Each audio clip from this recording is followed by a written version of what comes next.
Before it was known for speed, Pukekohe was known for soil. But in the early 1960s, a bold idea took root. New Zealand had a Grand Prix, but no permanent home to stage it.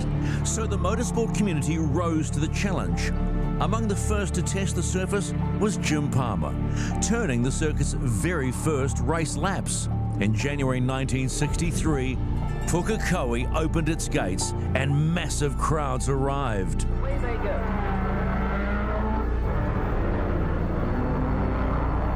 In 1964, McLaren delivered the victory the country had been waiting for, winning the New Zealand Grand Prix at Pukekohe. In 1968, New Zealand welcomed home the reigning Formula One world champion Denny Hulme. It would mark the final time the great trio of Hulme, McLaren and Chris Amon contested their home Grand Prix together. A race that delivered Amon his first Grand Prix victory.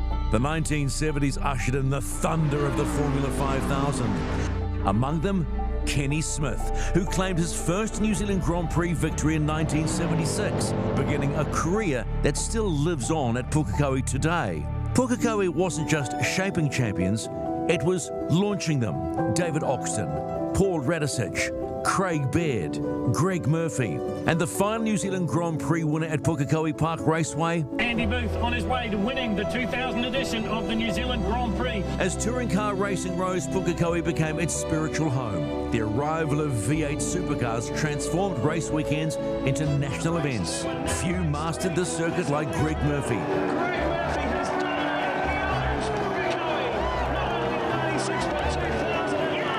Crowned the king of Pukekohe. While it was Shane van Gisbergen who claimed the final victory here in 2022. Shane van Gisbergen wins in New Zealand. Along with the Jason Richards Memorial Trophy. In the early 2000s, another chapter was written. Drifting arrived at Pukekohe. Raw, expressive and fearless. Many of those early competitors are still here today, now joined by the biggest names in global drifting. The inaugural Drift GP, a round of the D1NZ Drift Championship, and one final lap for those who grew up here under its summer sun. For the blood, sweat and tears in the ground beneath us.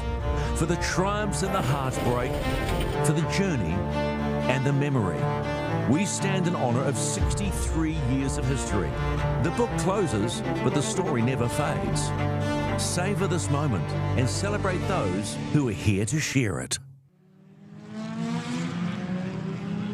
Good morning and welcome to Pukekohe Park Raceway for the last drift. And when I say the last drift, this is the final day that the grand old lady of Pukekohe Park Raceway will use as a motorsport eventing track. And we are very proud as part of the D1NZ National Championship to bring you the final time that Pukekohe Park Raceway is used as a racetrack. Beautiful day here in South Auckland. I've got to say, it's very, very warm. High actually not so bad, around 21 today. I can tell you though, standing on the concrete and the glare coming back, it is very, very hot. Cars out on track right now for the cruise session. Stephen McIvor Jo Maulder, and the fact that some OGs, but the public, more importantly, that understand this track, are allowed to get out and have a cruise. Yeah, I wanted to get in there myself, but I have to be here. But everyone's having a good time enjoying the final send-off for this iconic track. It's a really good feeling, and I've got to say the Schmick Hard Park, we'll show you a little bit of a shot of that later, is full of cars of their people's pride and joy. And you can see on that shot there at the far top section, which is some of the old boys that can come out and show their F5000s, their Rolls, their Offenders. That hard park there, the Schmick Hard Park, there are some very cool cars. I saw a golden Walkinshaw Commodore there today with pure white leather upholstery, and I went, yeah, that's a car, that's someone's pride and joy. But it's a big day today because we have their very first and only Drift GP, but we're not too far away, a little way away from finalising round 3 of the pro section in D1NZ. We're going to talk to some of the drivers who are battling in that in just a tick. But first of all, what stood out for you yesterday in the pro? Well, I was actually really pleased to see that we didn't have as much carnage as sometimes Pukekohe has thrown at us. So the drivers handled it really well, throwing in those high speeds, even without being regulars here anymore, and did it well. I tell you what, there was a couple of surprises on the left-hand side of the battle tree, and that was Connor Halligan, one of the faves going in, going out. But I think the interesting one was later in the day when the battles got a lot better, a lot closer. Luke Fink going out against Ben Jenkins. That's right. He's been taken out, which also isn't what you would expect. And then we had Kurt Blackie, who's fought his way into the top 4. Actually, they're over here. I'm going to... Ben Jenkins, come over here. Oh, look, I'm just going to do it. It's going to be random here. Come over here, pal. Come over here. Okay, so this is something you really, really want to win, isn't it? I think any competition you enter, you really want to win, but for the fact of what we're doing here at Pukekohe for the last time, it just makes it that little bit more. For those that are watching, this is your hood, right? You grew up here, coming down here with your dad and your brother Troy to do a whole lot of things. I mean, do you get it? Do people get what you're getting? Yeah, I don't know. Everyone has their different feelings around this place, you know. It's pretty super special for myself, having some great results here, and especially Troy. He's now crew chief on my team. He's had a championship here, you know.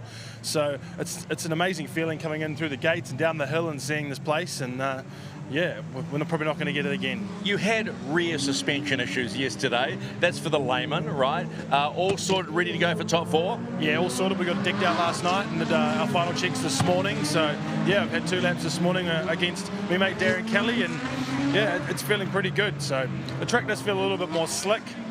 Myself and a couple other drivers just talking about the conditions, maybe the temperature or something like that, or maybe we're just driving a little bit harder, but definitely a touch more slick out there, so adjustments to be made in these battles coming up. And you've got Dave Stephen. You couldn't ask for probably a better crack, because you'll both go at it. That's right, Stedman. I think he's leading the championship right now. From yesterday, he's an epic competitor. He's a classy driver, so yeah, it's going to be all out there, no games, and I'm looking forward to it. Are you fizzing? Yeah, I really am. I haven't been this excited for a day. I really wanted to make it into the GP, and coming from, I think, 6th position in the championship and making it to 4th has put me into the GP with my first battle against Laurie Heinonen later on. All right, you've got to get out of here. The man facing Lodi Heinonen, come over here, Kurt Blackie, because I tell you what, when you talk about drivers that have been improving this weekend, it's Kurt Blackie. You said to us before your final run, you say you need to get your chase right. You got your chase right. Now, have you been thinking or overthinking that overnight? Yeah, see, look, it's not a position that we want to be in, stopping the competition, you know, going into the finals, but, you know, we've got to reset and get the job done. Yeah, just focusing on my chasing is something that I want to do. I've got my leads like dialed. Just had a couple of practice laps then, and leads are good, and the track's good too. So yeah, should be looking forward to it. How do you get yourself dialed in? How do you get yourself into that position where you go, I know I'm going to run, I know what's happening, but I don't want to overthink it?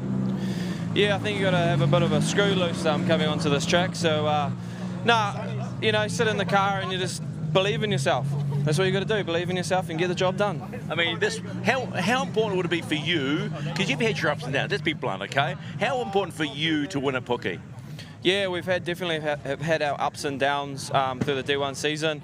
You know, having the first 2 rounds off isn't great for a championship, but hey, look, if we can win at Puke, get on the podium, the last you know, race at Pukekohe is pretty cool, pretty epic. And massive shout out to my team, my RHP family. They've backed me this whole way, and they've been so awesome this weekend, and try and get the job done for them. Are you going to? Did I see something about you're about to be a daddy on the way? Am I right? Yeah, no, look, I got a little six-month-old at home, little daughter Molly. Yeah, it's life-changing, very life-changing. It's bloody awesome being a dad. Congratulations, buddy. I'm 6 months behind. Well played. Dave Stephen, come over here. You can get out of here and get ready. Dave Stephen, he, of course, is facing up against Ben Jenkins. Hello, champ. How are you feeling? Yeah, bloody good, mate. I'm glad the sun's out today. It's feeling good. Have you had a look at the track, had a little run around and had a feel for it? Yeah, we had a couple of laps. It feels pretty much the same as yesterday, so we know what to do. Are you playing daddy cool today? You're not giving me anything. You're just going, I'm cool, I'm ready to go. You've dialed in. Are you dialed in? I'm pretty relaxed and excited. I had such a ball yesterday, so I'm just here to have fun today. I don't really care what happens. Just keep the ball rolling, All right, good luck today. Get ready to go. Gaz Wider is one of the OGs returning. He's a former drift champion. Drift GP not too far away. Well, about round 2-ish, I'm told, for Drift GP, because there's so much going on. Gaz is back. Did I see you running a number 1 in your car? Oh, it's just because it's so old, mate. It hasn't been out of the shed for a while, but no, I'm stoked to be back. I didn't think we'd get a chance to do this again, so it's a pretty special day. Yeah, so the look in your eyes tells it all. And I'm not saying it's an emotional look, but what does this place mean to you? Yeah, well, I was saying to the boys that the first time I actually drifted was at this track in a Safiro on 4 snow tyres in the wet. So it was the sketchiest day I've ever had. I didn't know what I was doing. But we used to just do lap after lap here, and it's amazing that it's come so far. The grip level's pretty stupid, really, and we're throwing it in at around 200k. So it's just stupid, really. Your first battle is up against Amanda Sorensen, if I read the tree properly. That'll be a bit of fun. Yeah, so I hear. Hopefully she's done a few laps and gets up to speed with the car she's driving. We've only done 4 laps, so it'll be a bit of fun. We're just going to have to chuck it in and see what happens. It's all a bit of fun, eh? Yeah, it's all a bit of fun until you get in the seat and you go, no. The fun stops. I'm competitive. I now want to just go rip.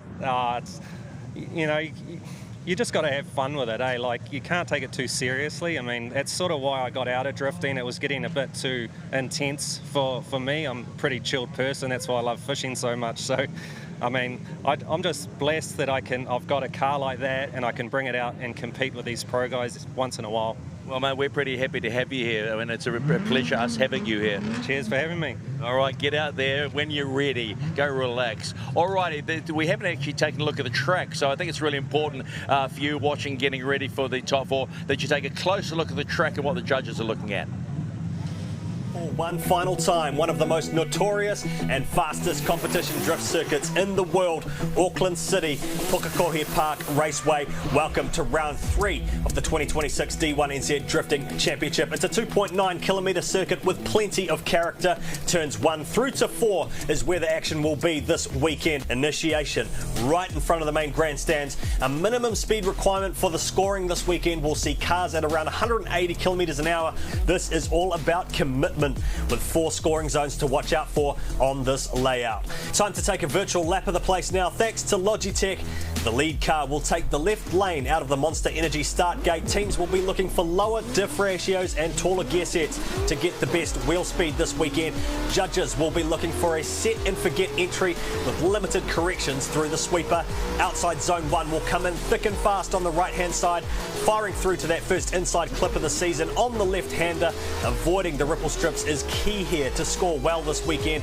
Inside clip 2 on the right hander, pushing out to outside zone 2 on the left, which is where the rear wheels need to be, finishing out onto the back straight.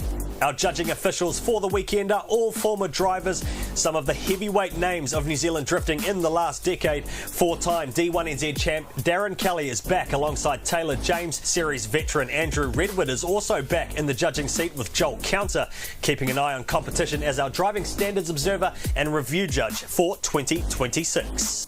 Our penalties for this event have all the usual suspects. Wheels off track will be one to watch for. Straight lining the car will be a crucial one here on this fast layout, especially during transitions. Excessive left foot braking will be another big one. You can use the left foot to settle the car with little dabs, but using too much and slowing the car up will hand you a much bigger penalty over the guys who can stick it to the section at full throttle.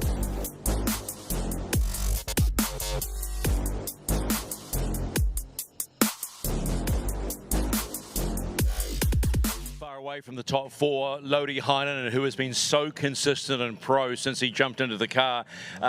Here till 1 o'clock this morning, I hear? Yeah, we tried fixing the handbrake, but it's still not perfect, and I haven't had any test runs, so I hope to do a mechanical. Well, I think you are going to do a mechanical, so I think we're running a tiny behind, so you'll get your mechanical in. How are you feeling about the 4? The top 4? Yeah. So, top 4 is always badass guys, so looking forward to it. Oh, well, there's a car called Wolfie that's up against you, Kurt Black. He's coming to get you. You better be wary. Yeah, he's a cool guy and a cool car. All right, get out there. I stopped him, actually. James McManaway here, who owns D1NZ. I mean, this is the culmination this today of a very, very big weekend.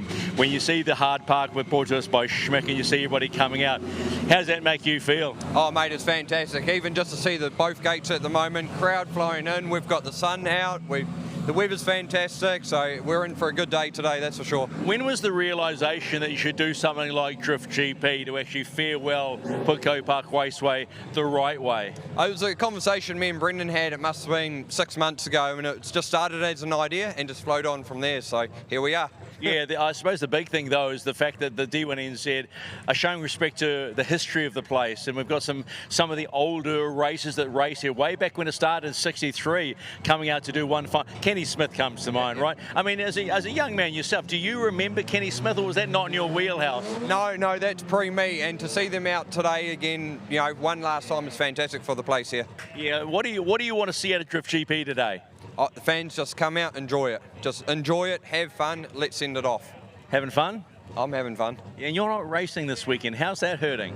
It's a little bit on the pride side, but I'm trying to keep everyone else going. You know, with JDM Racing itself is running a big team, 5 cars this weekend. Internationals have come over to drive them, so there's a lot of turning pieces in the machine today.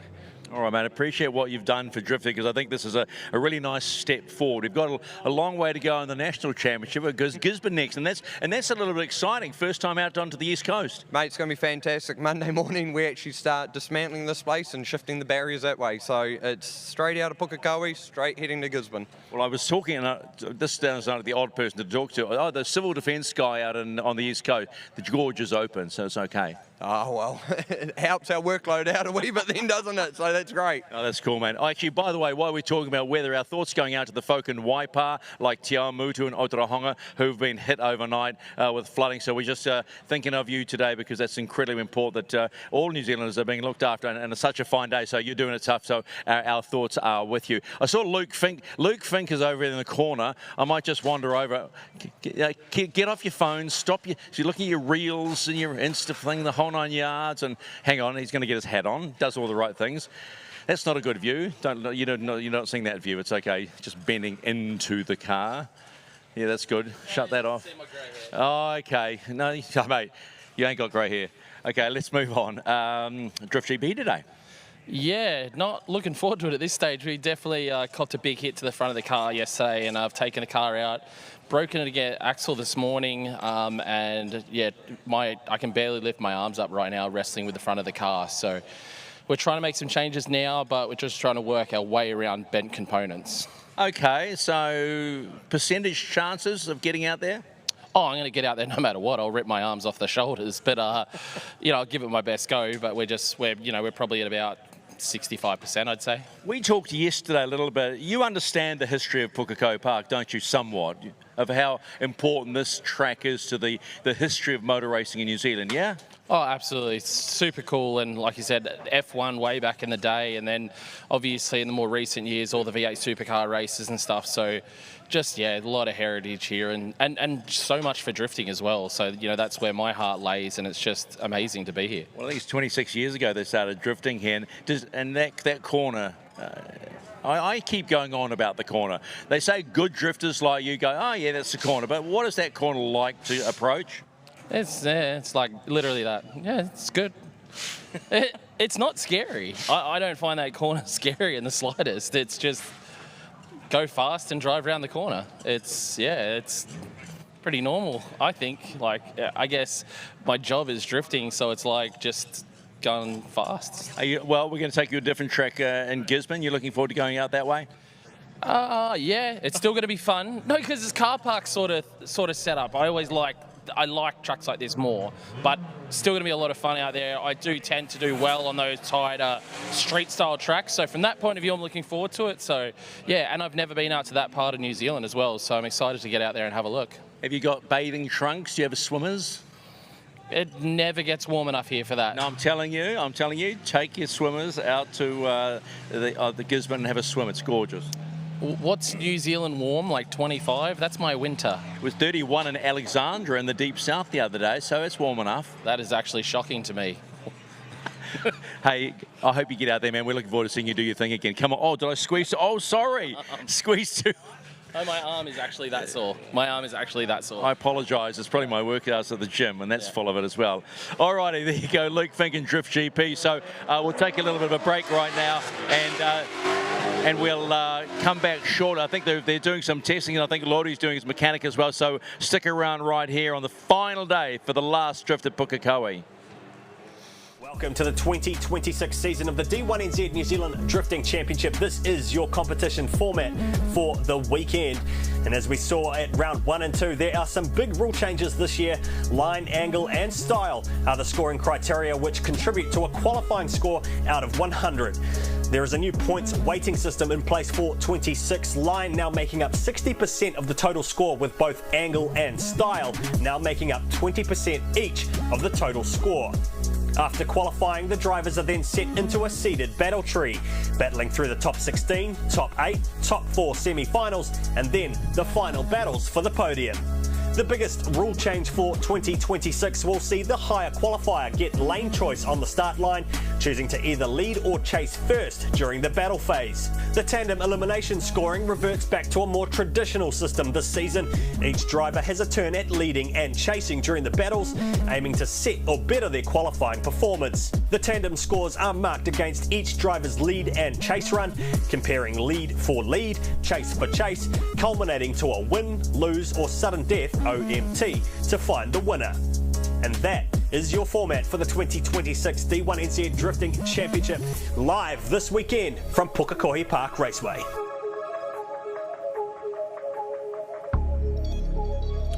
Well, welcome everybody to Pukekohe Park Raceway for round number 3 of the D1NZ National Drifting Championship. My name is Warren Sare. With me is the man they call the 205 King, Keisuke Nagashima, former pro sport champion. Keisuke, we are down to the business end of pro competition, top 4.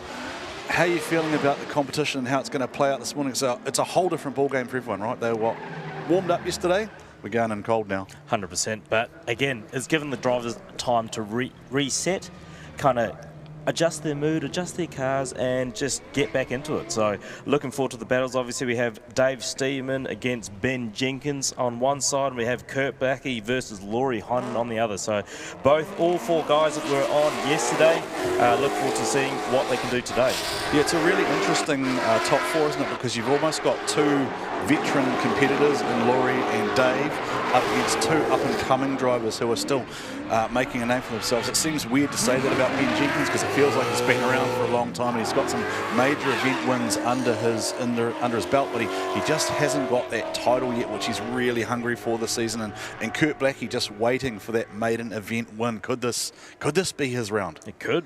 I mean, looking at Kurt at practice today, he was definitely, as he said, on going through practice. So obviously we'll see what he does in the chase there. A little bit of things to go through there with Kurt. But Laurie, obviously a very big contender in the chase. His finish technique and Drift Masters technique there, proving a very, very strong technique for Laurie. Yeah, so interestingly enough, Kurt Blackie will get to dictate terms because Kurt Blackie was the higher qualifier, so he can choose if he wants to lead or if he wants to chase first. So if he's having some issues in the chase, then maybe he chooses to lead first, throws that run down, but then he will have watched all the footage of Laurie yesterday and he will have worked out just how smooth Laurie Heinen was in the chase position. He made no mistakes at all, so maybe it's better for him to get that chase out of the way first and play that game. A really interesting story that I learned this morning, Sam West, part of the RHP team, is spotting for Kurt by remote. So he is tuned in on the live stream. He's not actually here. He's had to go home. Small business owner. So he's in Kurt's ear by phone, but he's not actually on site. So it's just something else that's going to come into Kurt Blackie's mindset and the way that he's getting his feedback. So yeah, it's going to be a fascinating top 4. For me, the thing I observe as of this morning's interviews with Stephen, Dave Steedman was just so laid back and calm, and that is when Dave is at his most dangerous. He's just, it's almost like he doesn't care. It's a bit of the wider, the Whittaker kind of vibe, right? The laid back. I know I've been here, done this before. I'm feeling confident. He got the rough battle out of the way with Adam.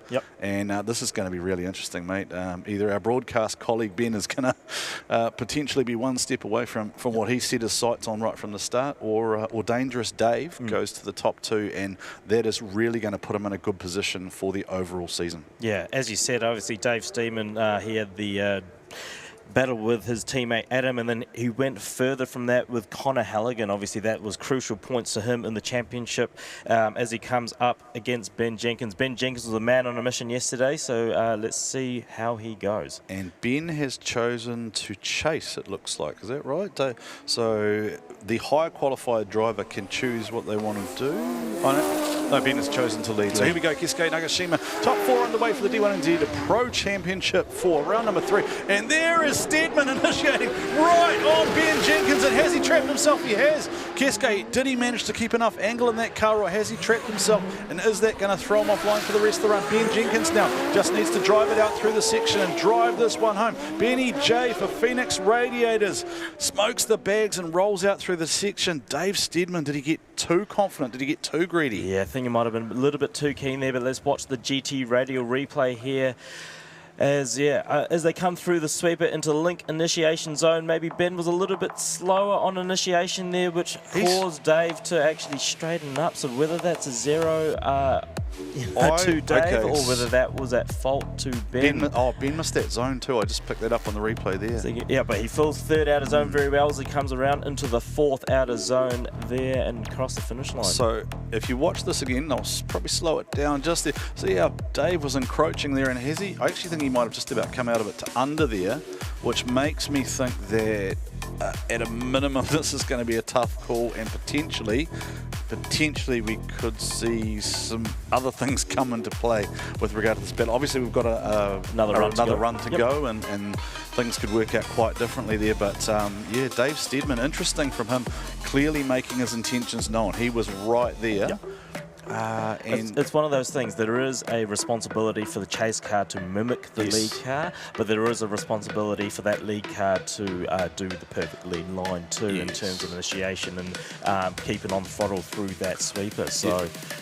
Yeah, so the balancing act for the judges, isn't it, is Ben Jenkins measuring an untypical speed relative to what his qualifying and earlier passes have looked like, or is he effectively, so if they could look at that and say, okay, you're within tolerance, which I believe is about 10%, and you're doing 175 plus, then you're probably okay, and that's on Dave to modulate his speed. If, however, it was sort of a 150, 160, then you might see that way. So here we go. Dave Stedman this time will have a lead, and he will initiate with a bit more of a gap over Ben Jenkins. And Jenkins has almost made a carbon copy mistake. Then Dave's come right down the track, Keisuke, and he has really shut Ben down there. And then Ben's run a wheel off the inside. So this is going to be an ugly, ugly start to the morning. And I would not want to be judges Kelly, James, and Redwood, just because that is a very, very untypical start to the morning from two top-end drivers. The GT radio replay here, Keisuke. I don't know what's going on here. Yeah, so I mean, Dave's done a very, very good lead initiation there as they come around the sweeper. He has come and tucked into the inside line, run a front wheel off into the outside zone. It is a front tap and go zone, however putting a front wheel off onto the grass may have a minor deduction there for Dave, but it's all kind of gone wrong for Benny in the chase there. So well, we saw that yesterday, and we saw it get zeroed out as an unchaseable lead, right? When you come down the track and you close the door, because Ben's got nothing to work with. He's got to run around the inside of the track, and he effectively has to get out of it. And then when he tries to rotate to angle, the wheel's going to go on the grass. So yeah, really going to be an interesting one. So yeah, I think there's going to be a lot of technical analysis will go into this one, is the easiest way to put it. Yesterday we saw some battles which were like 5-5s, which were fantastic. And yeah, we're going to wait and see how that plays out. The drivers will come back around and park up in front of Stephen McIvor, who will give them a result, and we'll find out who is going through into the final and who competes for 3rd and 4th place. So we take a look there just down the CRC pit chute. The drivers should come into view very shortly. Pull up. So I think we're going to take another look at the replay there. Maybe the judges maybe looking at a side by side here. What do you see? Technical. Yeah, I mean, both pretty good. I mean, Ben's had a better lead there, obviously, in terms of line. However, speed may come into it, as we talked about before. Dave obviously continuing to get that proximity in his chase. However, Ben has obviously made a mistake in the chase there. But whether that was due to the line that Dave was taking, it's something to be discussed. So I think the judges are deliberating there. All right, we're going down to our adjudicator, Judge McIvor presiding.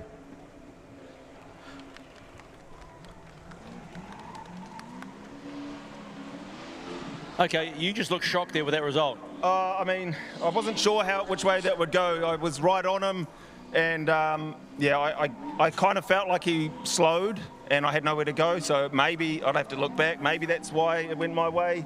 I did a terrible lead. Sorry, Ben. But yeah, I don't really know. But yeah. Well, you get to battle for the round, so good luck. Here's Benny. I know. Oh, I know Benny's going to be gutted here, and we'll just do this quickly while they heroic. Tis what it is, right? What happened in the chase? In the chase? Yeah, your chase. He completely shut me out, and the smoke through the old car, I couldn't see a thing. So, okay. They can leave it there? Yeah, I don't actually know. I could not. He shut me out on the sweeper. I couldn't finish the run. He even got up and he just said that he was sorry. So, hey, look, I've got nothing against Dave. The judges called it a one-way, but I thought I had that in the bag 100%. But oh well. So am I seeing a protest appealing there? No, we won't protest. My boys will get some clarification from the boys, and they might have seen something else. He gave me a good punt on the sweeper when he come round, so yeah, in the back and the front. So I don't actually know, Steve. We'll go back and have a look and see what we can do better. All right, thanks, mate. All good.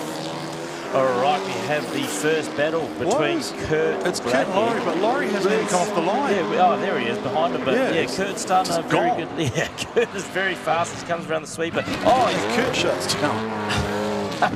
As they come around into the third outer zone, Laurie's caught up to Kurt Blackie there as they go into the fourth outer zone.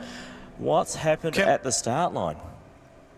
Can we just go back and start again today? Like this is not what we expected of a top four. I don't know whether Laurie missed the lights or whether did it miss a gear. Kurt was gone and Laurie's not even in the shot. So is there a rule, Keisuke, around how close they have to be at the point of initiation? Oh, I've actually been protested for a jump start. Well, I wasn't going to say that because we referenced it a lot yesterday, but then Kurt's basically gone pretty much straight ahead there. So you've almost got like inactive chase versus straight line lead, which you'd almost go 0-0 on. Right. While I'm thinking about that, I'm just thinking back to that last run, which makes me think we would have seen probably a 0-0 on at least one of those runs. My guess is going to be that Ben has been adjudicated to have been slow on that initiation, which caused Dave's initial straight line. So that is interestingly what Luke Fink referred to yesterday in their battle as well. So I think you're right in that there will be some clarification on that one. And the reason I'm talking about the previous battle is because that was, I don't even know how to call that, right? There weren't two cars in proximity there. It looks to me like they're actually going to rerun that because I think Kurt's gone back to where he was before, right? Yeah. So, I mean, so this is a replay. This is a replay, but Laurie was very far behind Kurt off the line regardless. He didn't really jump the start line either. I wonder if he was blinded or couldn't see the light. So we go straight away into the Laurie Heinonen lead. Laurie Heinonen initiating, and we heard already that he's had handbrake problems this morning that they have tried to rectify. He's had one mechanical testing lap. He's now trying to go down and throw down and take Kurt Blackie out of competition, but can he do enough here to eliminate the young hard charger from Tauranga, the now dad of a 6-month-old, or can Kurt and Wolfie get the job done? We're about to find out. We'll take a look at the GT radio replay. First battle, all sorts of untidy. They switched over. Keisuke, yeah, there's a bit of a proximity gap between Kurt and Laurie. Laurie's obviously had to adjust in the front and has taken a bit of a shallow line there as they come into the switch. And again, making a lot of proximity.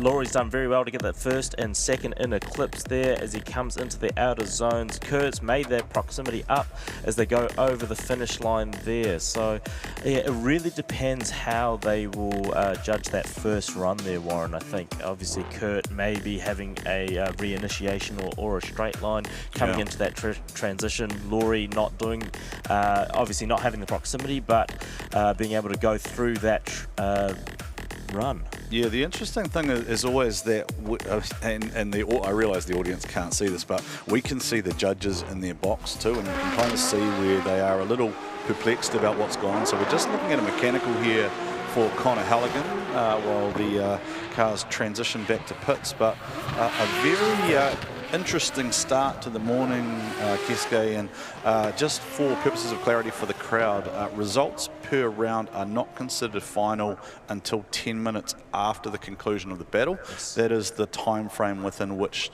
teams can first of all seek a clarification or choose to potentially go further. So there is a 10-minute window, and it can come into play when we get into the top 4 where we can't go any further. It's just simply not possible to. So we would then look to basically give the teams enough time to do any mechanical remedial that they needed to do, or the judges likewise get to do anything they need to do with the DSO potentially involved as well. So yeah, what we are looking at here is a side-by-side. So that big differential there, Keisuke, then take into account potentially Kurt Blackie with a straight line. And then we get the call. Well, call has come through, and it is Laurie Heinonen. Okay, so there's an interesting thing. When Dave Steadman won, he went, really? Now you put your hands up and gone, are you surprised at that win? Yeah, I was so confused. I wasn't ready on the line, and yeah, it was just really, I don't know. But most importantly, how's the car? The brake all right? Yeah, but now I'm losing power steering, so yeah, it's the same that in Mount Smart, so not good. All right, well, at this point, unless there's someone else doesn't like what's going on, you're into the final. Yeah, that's good, but I don't know if I can drive the finals. Let's see. All right, there you go. Let's go and see Kurt Blackie. You're shaking your head. Yeah, no, I'm not happy about that. Nah, waiting at the lights. The lights go, I go, Laurie's nowhere to be seen. I go, and then slingshots. So yeah, I'll be putting in a protest for sure. All right. Outside of that, are you happy with the way Wolfie's going this morning? Yeah, no, I'm wrapped with the car, wrapped with the team, everything. My driving's sweet. Few things to button up here and there, but overall very happy. Okay, yeah. So protest in. Yeah, for sure. Yep. All right, mate. Appreciate that. So that's, I think, 2 protests. I was looking across to Ben Jenkins of protesting as well, aren't you? You're trying to find the pen. Yeah, well, I've got a pen. I'll have to find a pen as well. So it looks like we're going to be protesting both those battles. So watch this space, gentlemen. I think, Stephen, what will happen here is I do think you've spoken to a young driver in the moment. I think what will happen is Kurt Blackie will go back and he'll talk to his team, and they will just have a look and a think about whether is there enough there with that straight line, the error that was made in his lead, to make a case there. Because if he had just continued going and Laurie was effectively inactive and he delivered a solid lead run that didn't have any deductions, I think he would have that case to basically go, let's look at it again. But agreed. Yep. On that basis, you could effectively say, okay, so if the first run zeroes out, then is there enough there in the second run to try and overturn something? But look, I can't speak for the teams. Ultimately, the RHP boys will make a decision based on the footage they have available to them. We're going to take a look at the GT radio replay here. That's what I would be considering if I was the team boss, team principal, whoever. Right here. It's right here, unfortunately for so Kurt. It's definitely straight. Yeah. It's I mean, technically the car probably is travelling at an angle across the track, but the front wheels are straight and there is no smoke coming from the rear wheels. Right, there's not a handbrake drag or anything else. So from a technical point of view, that looks to me like Kurt has probably zeroed out his lead, and Laurie may have zeroed out his chase. I wonder if we're able to run the replay of the Laurie lead run. Just it would be great to see them side by side, because then we could maybe just see if there is enough in the Laurie Heinonen. So let's take an objective view, say that we're 0-0. Let's have a look at the replay again of the Laurie lead. Is Kurt close enough here to force a 5-5? So maybe a little bit of a waiver there from Laurie. Yeah, like he was saying, he was fighting that power steering there with the front. Proximity's not there though. Yeah, but he's done well to get around the track here. And Kurt's actually done well to keep up with Laurie. He said he did slingshot off the line, but he's done very well there. You know what, after watching that, if you went 0-0 and then a 5-5, there's probably a case for a one more time in that. Yep. So that would be another consideration, right? And our job as commentators, announcers, whatever, is just to go through the potential thought processes the teams can go through. So. Look, I think we're going to take a look at some sights and sounds of Pukekohe Park. That is the Mick Hard Park down there, and of course the main award is the James Schmick Manaway Award. We did see James earlier on, and he gets to pick his favourite car in the Hard Park, and they win the James Schmick Manaway. But look, we're on a championship journey at the moment, Keisuke, and we're going to take a look at how we got to where we got to by reviewing rounds 1 and 2 down at Teretonga.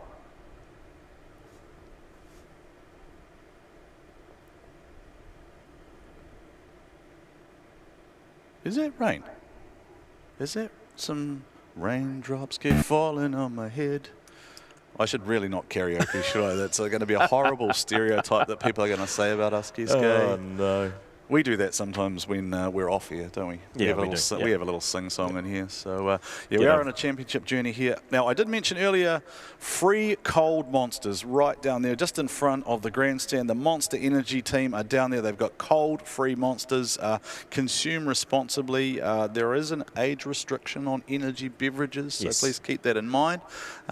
Now, let's go south to the southernmost racetrack in New Zealand. Well, the opening round of the 2026 D1NZ Championship kicked off in the Deep South for the first time in many years. A massive double-header weekend at Pukekohe Park Raceway in Invercargill, where thousands of fans turned out in southern style. Connor Halligan from Taupo was on form from day one, taking pole position in qualifying, setting the pace early on the super fast-flowing circuit. Right there. Did he just give him a little tap? Hey, Fanger, how are you, buddy? I'm just going to give you a little tap on the rear quarter here. Luke Fink, he might have had some issues earlier on, but he's certainly got that thing sorted out now. And here comes Fink attacking Fangadan. Defending champion Luke Fink stepping into the JDM Racing 180SX, taking third place overall for the season opener. The final scoring zone at Pukekohe, throwing up plenty of drama for most of the field. Massive contact on track. Adam Davies has just drilled Dino Young. A tough day in the office for Adam Davies in the Mimico 20B Rotary. His teammate, though, was on a good run for the top step, Dave Steedman, eventually matching up with top qualifier Connor Halligan. Dave Steedman for Hydralink and Mimico battles Connor Halligan for Hog Haulage Limited into the final go. Dave Steedman out front, blazes the tyres, creating a big blanket of smoke here. Connor Halligan in the chase position, trying to close down that gap. Connor Halligan creates better proximity, but he was a little bit out of angle there. Dave Steedman doing a great job in the lead there. Is it going to be enough to claw back a bit? Oh, Dave! Bit of a tap there by Connor, and he's straightened up. Dave Steedman wins round one of D1NZ here at Pukekohe. And this track is insane. We into that second lap, there's just no tyre left, but hey, we're having so much fun. So. Very hot. We got some fixing to do. I think the radiator's cracked. We had that happen yesterday, so second place, like with the day we've had, yeah, stoked. There is the launch master. There is Willie getting down like only Willie can. Go Willie, go Willie. Day 3 of competition, and things were heating up yet again with the track configuration in reverse.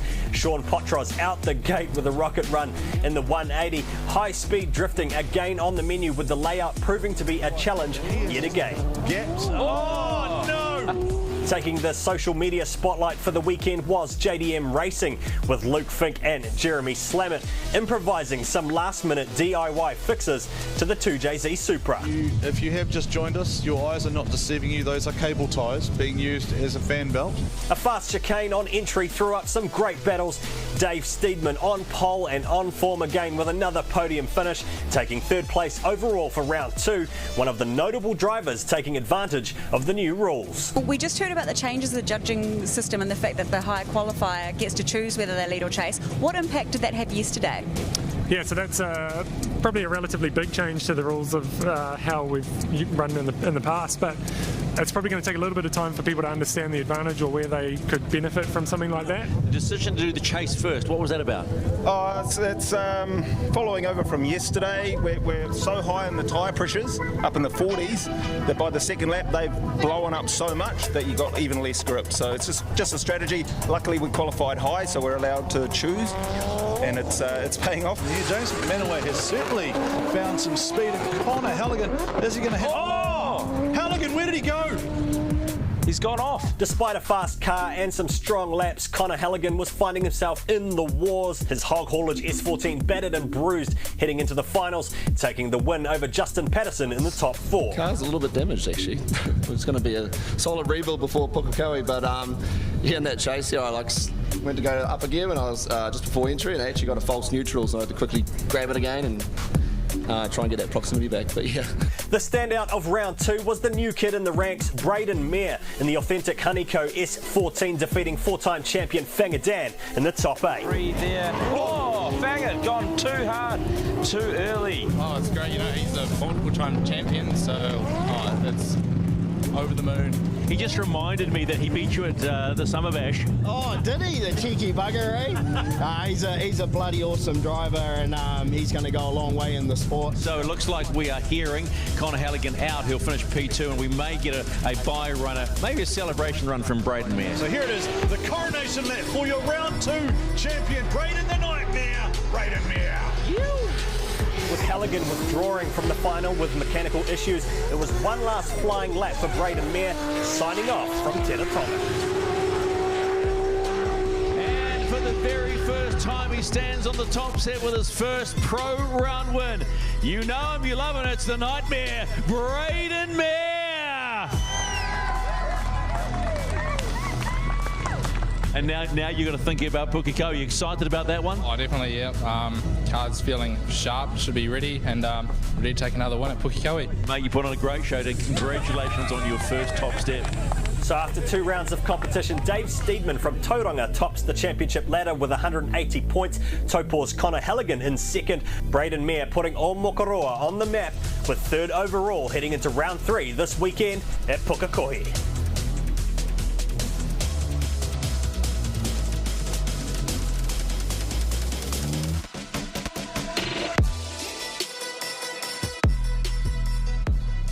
Justin Roode is down here in the pits, and he is what you could call the godfather of D1NZ. A huge amount of history with the series, the championship, and particularly with this track here. How great is it to be back in the home of drift? Yeah, obviously it's pretty awesome to see all the guys here. A lot of drivers here haven't drifted Pukekohe before, so it's a great experience for them, a great opportunity. And for the old boys, the Fangers and the Gazers and all the other guys here that have drifted it before, it's a chance just to touch base with our origins, I guess. One of our first events was here at Pukekohe when we first formed D1NZ in 2003. So it's pretty cool to be back, Joe. Awesome. And what's your history here? Tell us something about the first events you ever ran at Pukekohe. Yeah, I think one of the first events we ran was actually a driver training day in the pits just behind us here. Before the buildings were even built, we had put out some cones, did some figure eights, and one of the cars was actually the Drift Corp AE86 that was here at that event doing that driver training. And we're not going to see you out driving today? Maybe, I don't know. I was going to have a little pedal, but we'll see what happens. These guys are doing well, and for me to jump in one of their cars is a bit of a stretch. I haven't actually drifted here for literally 20 years when I won the final against Gaz in 2006, which were actually crowned Fanger as the champion for the year. So that was an interesting event. That was very cool. Good memories. Excellent memories. And you have Drift Corp is sort of your baby, your team. Tell us about all the famous faces that have come through that team over the years. Yeah, sure. I mean, obviously I co-created D1NZ with Thomas Chen, and obviously props to Brendan and James and all the guys that have brought it through since then and kept it alive. I love that. It's for drivers and by drivers, so it's great. Drift Corp was my drift team that then competed within the D1NZ series. And guys like Fanger, Gaz, Smokey, all the boys are here, Reese McBreen, Sam, Groombridge. And we've got new guys coming through like Trent Albranch, John Atwood. Those guys are coming through as well. So that's pretty cool to see the new generation of drivers coming through and support them with it. That's awesome. Thank you so much for bringing the history and being part of the story. Thank you guys, appreciate it. Thanks, Joe. Let's talk about some of the history. Tony White is here. This is Gaz's dad. He's been the crew chief. For how long have you been crew chief, Tony? 22 years, I'd say. 22 years. Yeah. What's he like to work with, your son? He's bloody marvellous. Yep. He, if he says something's not right, he's not far out. He's very, very mechanical. When we talk about success, he's one of the most successful drifters going around with a massively strong reputation. How does that make you feel as a dad? Oh, proudest moment. And his mother was really, sadly she passed away, but she was his biggest fan. And all our fundraising and overseas trips was all her, really, to begin with. Now, tell me, those hands look incredibly clean today. But you said to me you're still working. I passed the buck. I'm not good at changing tyres, and as long as he stays on the track, which I hope he does, we don't have to work on it. What's it like being back at Puke? Oh, marvellous. There's so many memories here. Yeah. What's your best memory here at Pukekohe? Oh, the worst memory? No, the best. No, we're being positive here to be, Tony. Winning the championship, time after time. Yep. And Yeah, some days you just can't do anything wrong. You know, it's just amazing. The car keeps going. I've been putting water in a car on the mountain up there between each run with a blown head gasket, and when I got it home, there was nothing left of the spark plugs. I don't know how it did it, but it did it. When you heard that he was going to come back for one last drift, what was your first reaction? Here we go. Gee, that's not that encouraging, but yeah. No, well, he sort of sprung it on me at 9 o'clock 2 nights ago, and he hadn't really made up his mind. So I said, well, the diff ratio is no good enough for Pookie, and he let it slip that he changed the diff ratio the night before to the Pookie one. So I thought, oh yeah, you were coming all the time, you bugger. And you're having fun? Are you having fun? Marvellous, really relaxed. And I've met so many people from 10, 15 years ago. I haven't seen them since. What do you think of the idea that the D1NZ National Drifting Championship has the honour to say actually the final goodbye to Pukekohe? Yeah, well, Brendan must have worked hard to get the okay. I'd say it goes back a while, and I don't know how much money involved, but I'd say he pulled a few strings. No, he's done a good job, but I think also you have to say the Thoroughbred, Auckland Thoroughbred Association allowing them to do it. I think that's the most important thing, right? Yeah. And it's they only got to look at the car park. It's amazing. Should happen more often. Yeah, well, not at this place. No. Hey, nice talking to you, man. Nice to see you back here at the track. Same as you. Make sure he does exactly what Dad tells him today. He just does his own thing. He's very relaxed. Yeah, we're all pretty relaxed, aren't we? All right, that's Tony White and Gaz White. Dan's been his crew chief for 22. Did I hear something about presenters for the old? Let's go, baby. I love the smell of tire smoke and race fuel in the morning. Ladies and gentlemen, boys and girls, this is Uncle Frank on the mic, and welcome to D1NZ Pukekohe. Hey, this is Dion, and this is D1NZ back at Pukekohe. Wow, 20 years since I've been here. Let's watch the action. Hey guys, I'm Justin Rood, co-founder of D1NZ and Drift Corp. So I look forward to seeing you all there, and it's going to be a cracker day. Let's go! You can go in deep. I can. Too deep. Really, you hit the end sort of thing. I need GPS to find my way back. Yeah. Actually, that's deep. Kia ora. I'm Ned Steele, the professional, and this is D1NZ. Hey everyone, it's Kendall, and it's the place where the love of drifting started for so many. D1NZ Pukekohe. Hey, it's Tony G. Legends are made here. This place has shaped drivers, battles, moments, and entries that we'll never forget. This is Pukekohe, and this is D1NZ. Hey guys, it's SCM Steve the Maulder, Pukekohe Park. Wow, it's the final. A place that's created so many legends, and of course household names in New Zealand. Names like Fanged Animal House, and of course, Mad Mike Woodette. Well, you are the best, you'll get the two abreast. A place that is often intimidating, that can never be duplicated. Offering you the greatest show in drift. Pukekohe Park, D1NZ National Drifting Championship, it's the final time.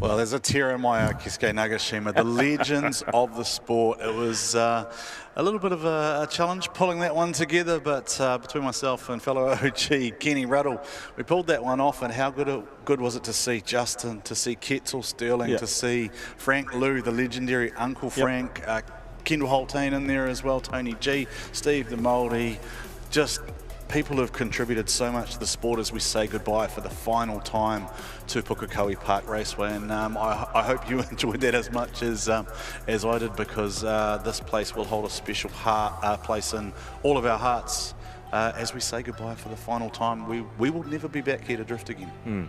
Which is sad to hear, but I mean, obviously, it's one of those things. It's great to be here. It's great to be part of it. I'm sure everyone here is feeling the same. The vibes here are very, very good, very high, very exciting. It's one of those tracks that, it's unforgettable. If you were here, do me a favour, take a photo with whoever you're with and just caption it one final time. I'd love to see that, just one final time at Pukekohe. I'd say, I'll even find you a prize. I will find you something. Here, take a photo with whoever you're with. Just tag D1NZ, tag it one final time, and I'll get you a prize from somewhere, because I just want to see how you guys enjoyed and remembered Pukekohe Park for the last time.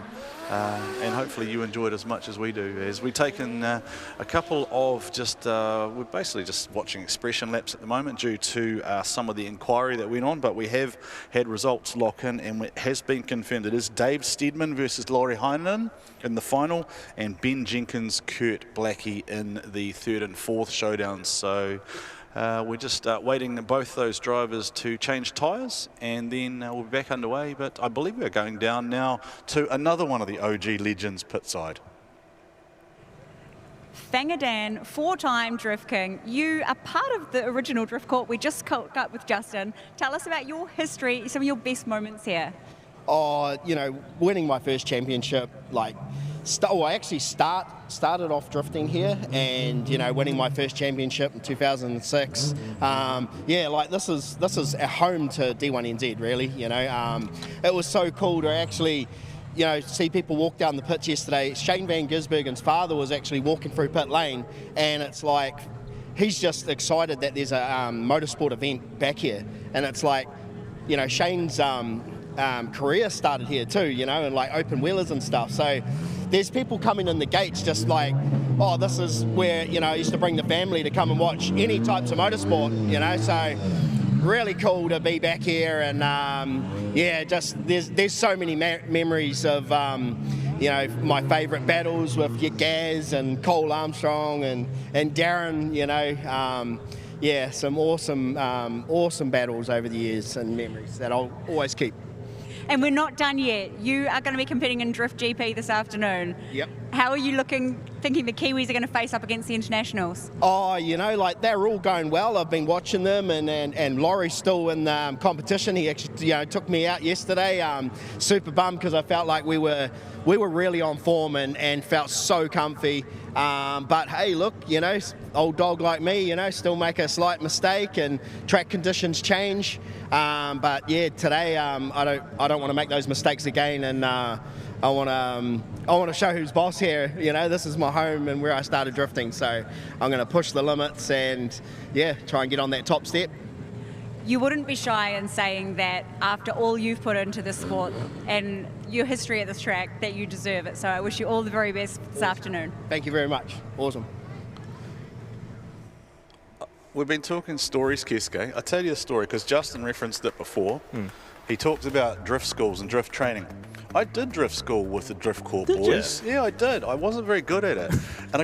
And the memory that sticks in my mind is I got taught to do a donut by Fangadan. I said, well, what do I do? And he says, well, I'm going to stand here and you go around me. I said, then what happens? He goes, well, if you hit me, I'll hit you. That's a good way to learn. It was the perfect way to learn, right? And I didn't hit him. Was that a D2NZ drift day by any chance? No, that was something private. That was like a Drift Corps school we put together with a couple of the sponsor partners when they went through sort of Resine and Castrol, and they sort of had all the fleet of white cars, etc. that we did. Was at Hampton Downs when they'd first just opened up the paddock. Actually, we talked about Kenny Ruddle too. There's an amusing video somewhere of Kenny mowing every single cone that was on the skid pan as well. And then he actually jumped into the D1 car as well at Mount Smart and did exactly the same thing and mowed every single cone. So at least he's consistent. I shouldn't throw shade at Kenny like that because he controls the videos in the background. But shout out to Kenny Ruddle, another one of the OGs. He really should have been on that video too because look, people have called me the voice of D1 over the years, but Kenny's probably been the more consistent just about, and he's retired more times than I have too. He goes on hiatus for a little bit. Hiatus, that's a great term, isn't it? All right, so just taking a look at some of the sights and sounds here, so we can see it's the Supra, isn't it? The A90 Supra. So GR Supra. Yep. Yeah, that's part of the Twitter Gazoo Racing stand. There's merchandise available down there in the pit area. So yeah, it is a good chance to mention some of our sponsors. Thank you CRC, who sponsor the Pit Zone, TTI, who sponsor the Scrub Box, Monster Energy, Startline, of course, Launch Monster, Willie down there presiding over his kingdom, Link ECU sponsor the Initiation, GT Radial are the Sweeper sponsor, Mitre 10 Pukekohe Corner. How much yellow and orange, orange and white paint did we go through? The Smick Mick out of zone, and also the Smick Mick Hard Park. 10 Tools sponsor the podium and provide that toolbox worth $9,000. The GT Radio replay you'll see plenty of today. And of course, our winners get those G-Shock watches as well, Keisuke. So there is plenty of commercial muscle now in behind D1NZ. And indeed, if you see something you like as well, and you're a business representative, then feel free to reach out to the D1NZ team to discuss opportunities potentially for Gisborne or for our Bay Park final, which we do still have coming up across March and April. Always look forward to Bay Park. Are you excited about going to Gisborne for the first time? Actually, yeah, I am. Very much so. I mean, obviously it is, like they said, a bit of a car park but layout, but at the same time, it looks big enough to actually gain some speed, and it's going to be a great venue for spectators as well, because you're going to be up and close to the action. Yeah, Blackbee Drift Park down there in Gisborne, Wired's Kake, Boss Blackbee, Sean Potros, and a number of the other locals right in behind that business venture down there. So great to see a brand new track. And taking a look at a few more of the legends there parked up pit side. That is the Alfetta, which you will see being driven later on by the legendary Foggy, Angus Fogg. I think the motor was inside the cabin, wasn't it? There's Owen Evans, and that's Kenny Smith. I think that's Kenny Smith and Kenny's wife, potentially. Just chilling out in the back there. Where's Kenny got to? Is he just chilling out before he does something this afternoon? Where's Foggy? Foggy's always... I'm not sure if I've got a microphone down there, because Foggy's never met a microphone he didn't like, so he'd have something to say. There is Mark Mallard just in front there, who we will be hearing from in commentary later on. That's Foggy next to him. Angus Fogg, yep.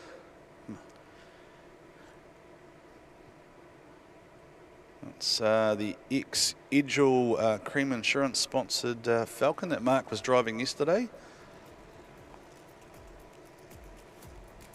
So lots of history here, trackside Keisuke Nagashima. So something a little bit for everyone, right? You've got a hard part going on down there. Yes.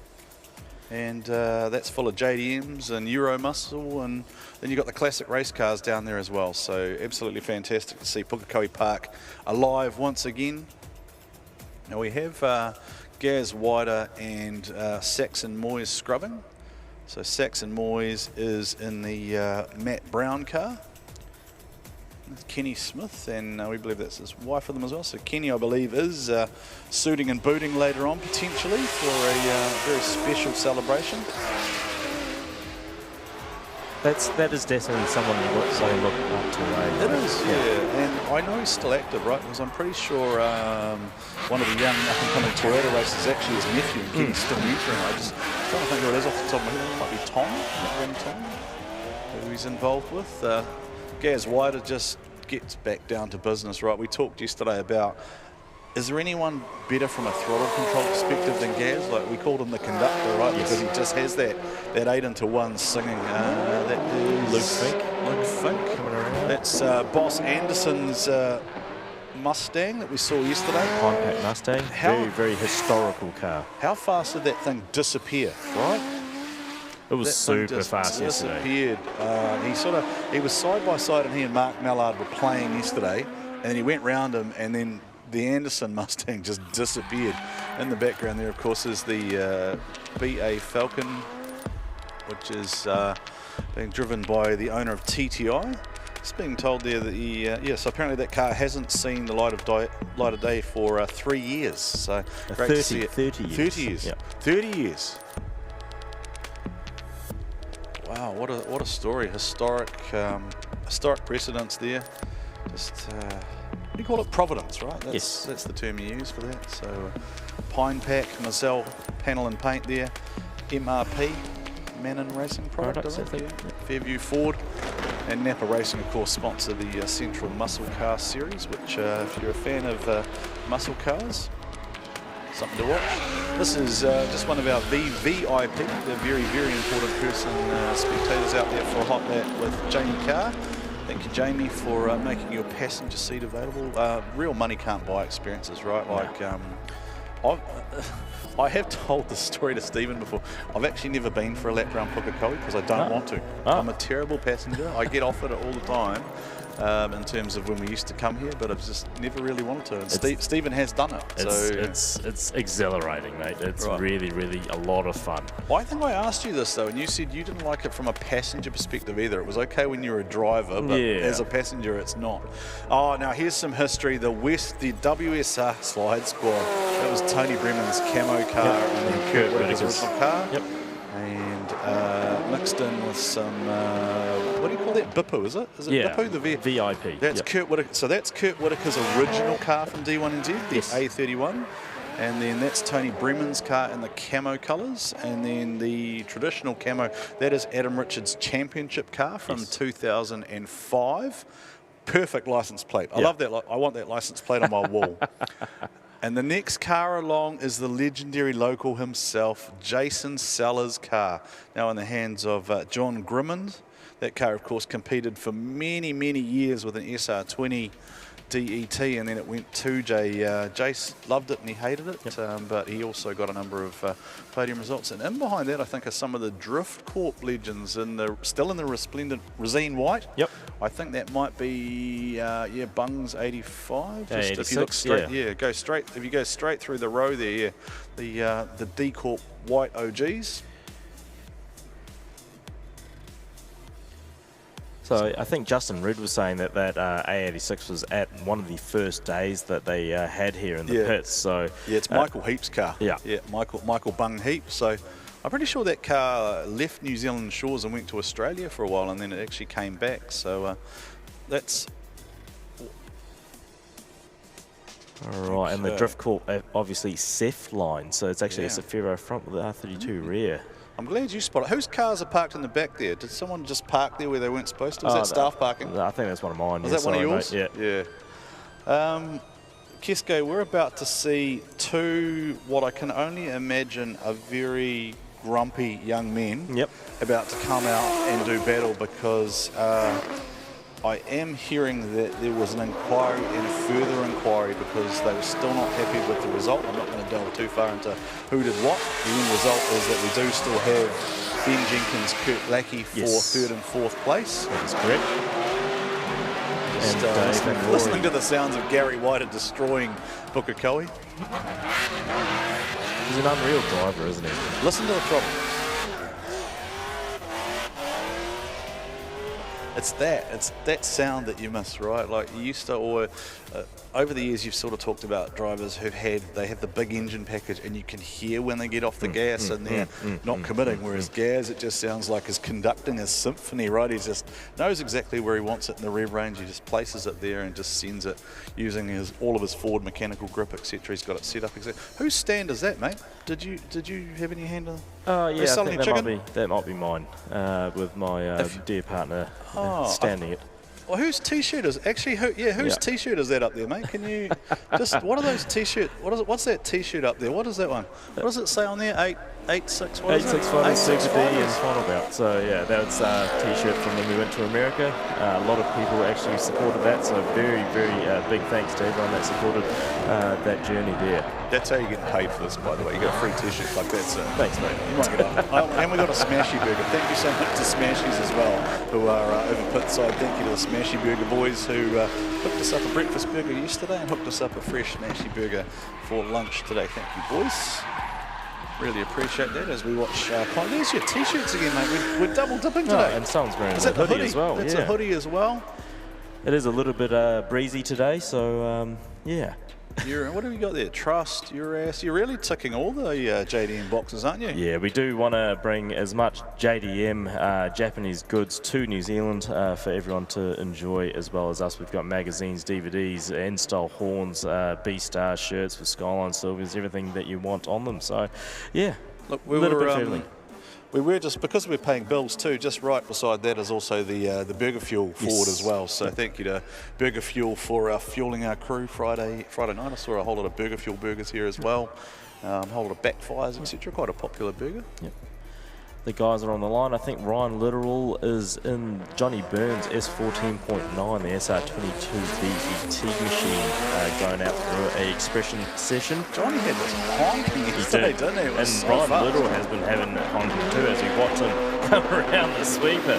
How good is that as he goes wide? Very, very smoky and aggressive transition there into the first inner clip. Misses that a little bit, but keeps it going. When do you reckon now, just because it's Ryan Littoral who's from Formula Drift, when do you think the last SR20 powered car competed in Formula Drift? It would be 10 years ago? Yeah, at least. At least. I think it was 14 years ago, maybe. Yeah, I'm just trying to put my finger on that. You and I debated it, but we know we've had Brady Maher here last year with the 2.4, the SR Plenty, but that's a billet, right? So it's a little bit different. Right, we're down to business, Keisuke. Time to find out who is going to be third, who is going to be fourth. It is Ben Jenkins, it is Kurt Blackie, two of the young hard chargers, and it will be Benny J to lead away, but Kurt Blackie will be driving with the anger now, has the red mist descended on the young man as Ben Jenkins accelerates away, tries to create a little bit of a gap, but Blackie to angle early, but then he has dropped down to the inside there, Keisuke. He is washing a little bit here. Ben Jenkins has opened up the door, allowed Kurt Blackie to come back at him. Kurt Blackie closes up now,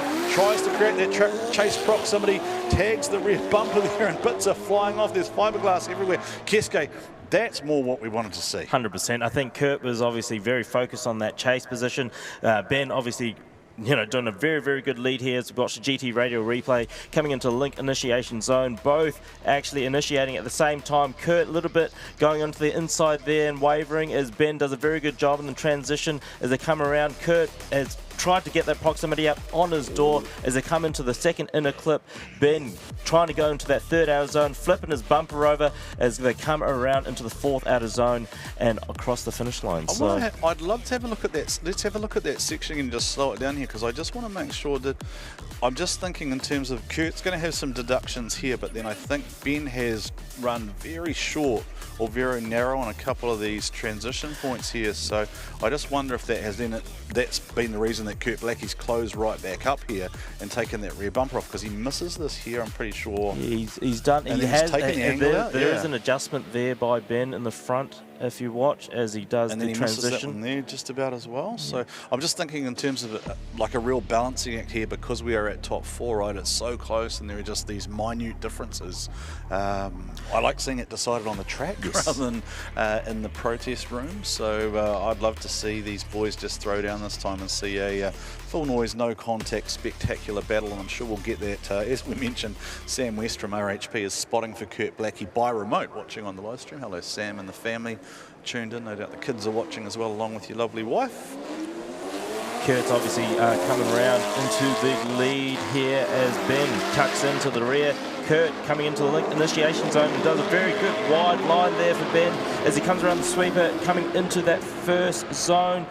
Very good switch by both of them. Ben is doing a good job mimicking there as Kurt has actually created a little bit of a gap as they come into the third and fourth outer zones. Ben trying to get that proximity back onto Kurt as they go across the finish line. Why is Wolfie so much faster this weekend than it has been in past? And I don't mean that with any disrespect, but Kurt seems to have found some real speed in that car this weekend. It's just... He's definitely giving it the jandle, I think. Is that what it is? Is it just driver commitment and just maybe a bit grumpy about missing rounds 1 and 2 and he's just come back a more committed, angry driver? Or have they... I mean, I'd love to hear from the RHP team if they have made some changes as well. Maybe it's a different suspension setting or whether they've tinkered with the engine or done anything else. But it just looks like Kurt Blackie has gone from being kind of, without sounding disrespectful, he was kind of in the mid-tier speed-wise to being up with those top 4, 5, 6 guys when you think about a Halligan and a Steedman, those guys who are rocket ships all the time. That's where it looks like Kurt's sitting right now. Yep, 100%. I mean, if he was a little bit slower, Ben would be, on his door. But it was a very, very tight match there between the two. So, I mean, and Ben's, 850 horse, right? HRB built motor. 2JZ. There's not anything missing from that car. Yep. So, I think... Maybe a bit of NOS. Is there a bit of NOS in there, is there? Maybe, I don't know. Did you just drop something in there? No, I'm not too sure. That was an assumption, mate. But you reckon? I don't think it'd go amiss.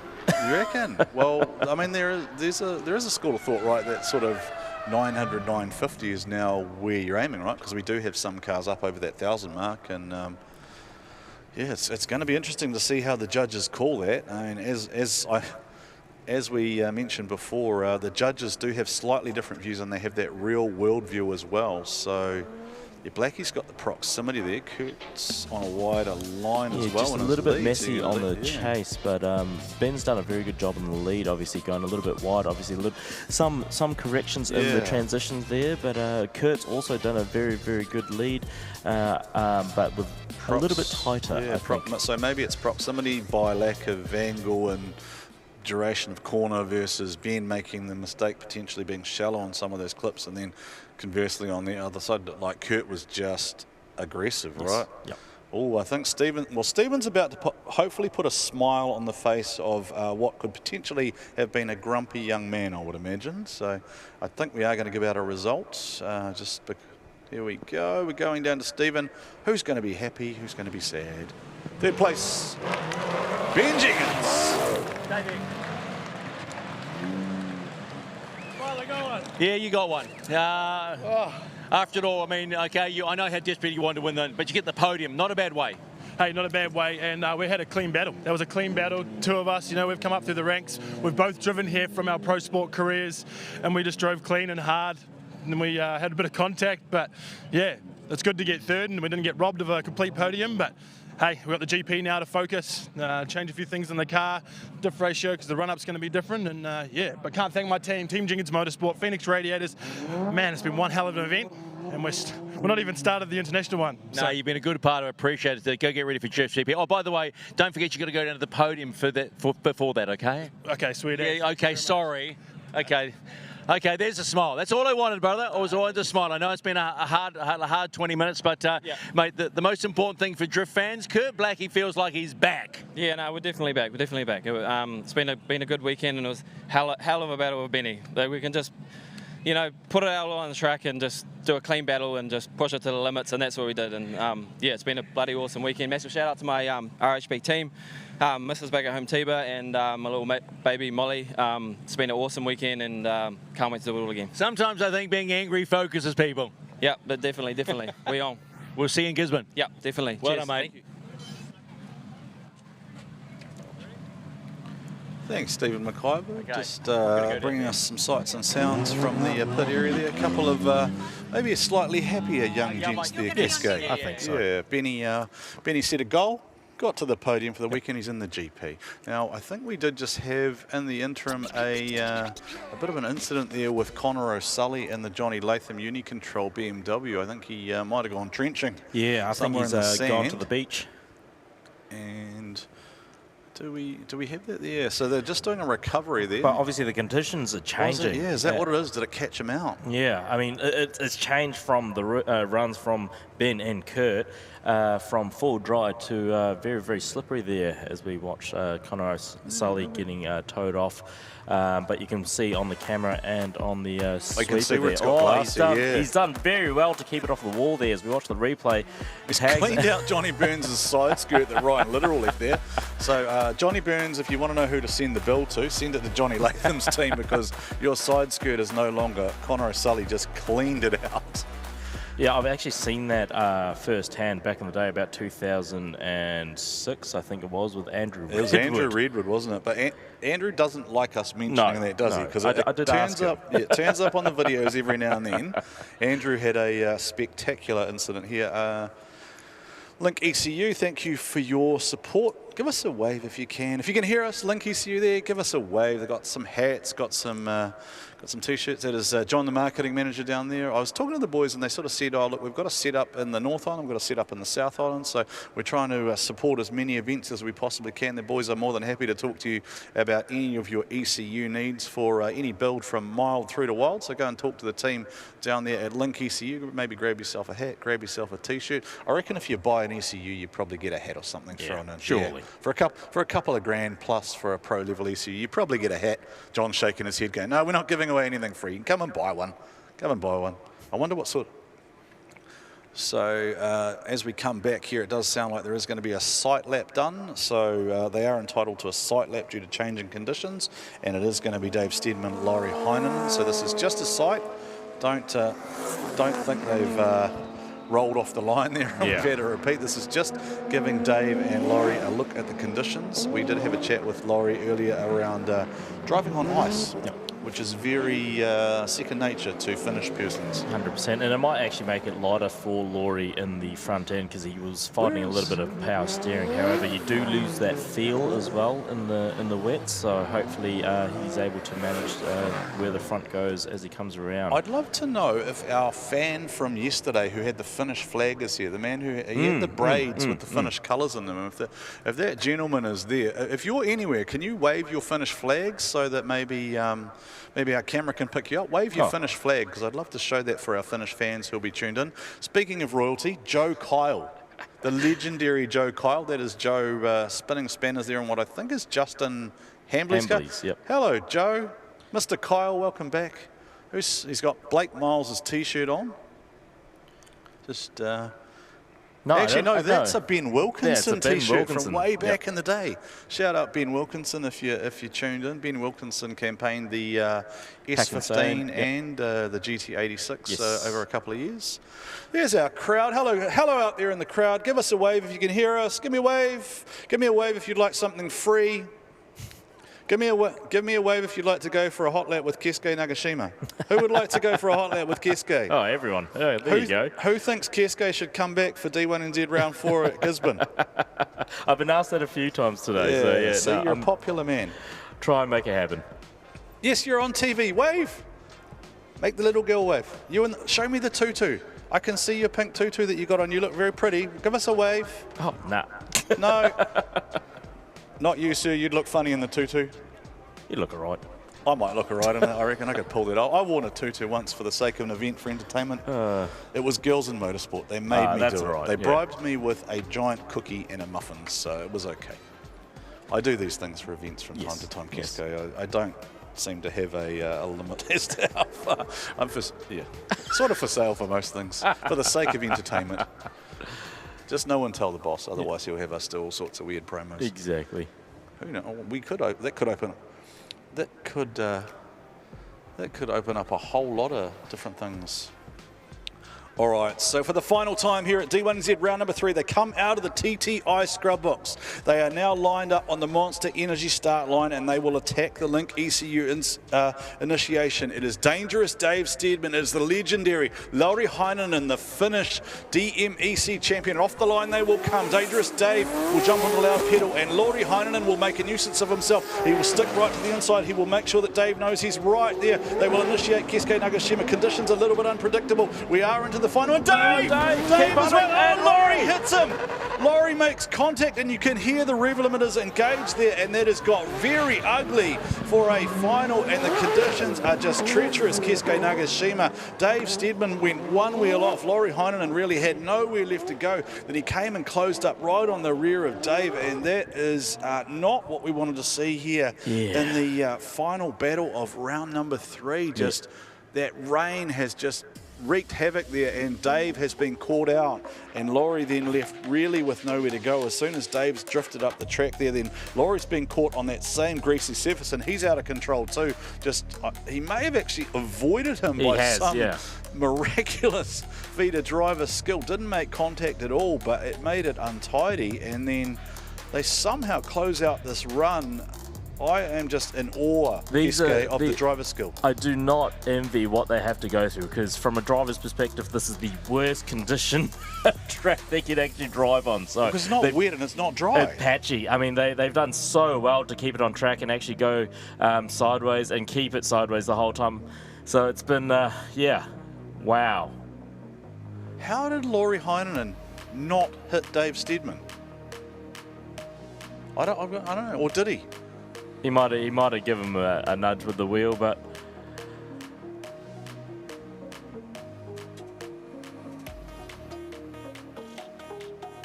now I think we've just had one go off too. So there's Pukekohe from Smart Steel and the recovery team. So we will just make sure that the driver is okay. I can see some movement there, and it did look like we just got a thumbs up. That is Mike Thorley for NZ, and he has gone in hard again. Adam Davies said if he had no luck, then if he didn't have bad luck, he'd have no luck, right?